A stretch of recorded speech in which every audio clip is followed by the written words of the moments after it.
Hello, in this tutorial, I'll show you how to cancel a return on Amazon. Here's how to cancel a return on the Amazon web app. The first thing you need to do is to log into your Amazon account. Open your browser and visit amazon.com and sign into your account if you are not already logged in. Once signed in or once logged in, it's going to take you to this fantastic homepage.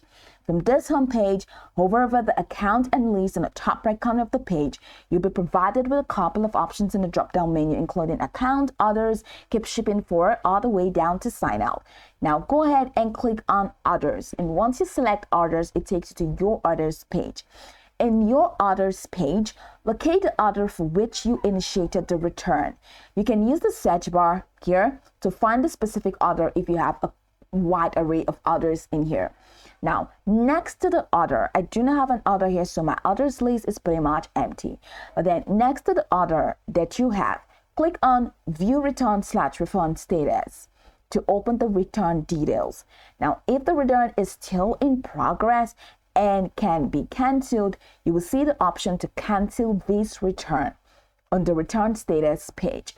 Click on this option.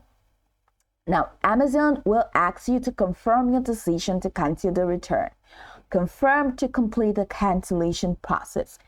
Once confirmed, Amazon will cancel the return request and you will receive a confirmation email indicating that the return has been canceled.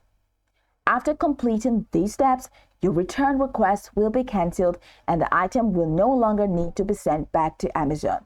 Remember the process. In here, select the order. Right next to it, select View Return and Refund Status to open the return details. If the return is still in progress and can be canceled, click on Cancel this return. And once you do that, Amazon will ask you to confirm your decision to cancel the return, confirm to complete the cancellation process, and that's it. So you can go over this tutorial from top to bottom to get acquainted with the steps, and once you're done, you'll be good to go. I hope this tutorial marvelously helped you search.